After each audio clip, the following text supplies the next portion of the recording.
Sveiki visi, čia aš Valerija, kitaip kanale MLP klubas. Ir šiandien aš sakysiu, kuriame vietoje pas mane BFF, draugė ir geriausia draugė. Taigi galime pradėti. Man pirmoje vietoje yra BFF,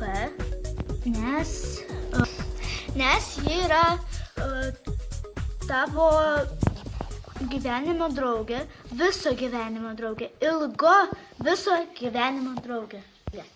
Antroje vietoje man būtum geriausia draugė, nes ji taip pat gali laikyti savo geriausios draugės pažadų. Bet vienas privalumas, kad ji gali žaisti ir su kitam draugam. Paskutinė vieta man yra draugė, nes draugė pažaidė vieną kartą ir viskas. Na kągi, iki! Subscribe!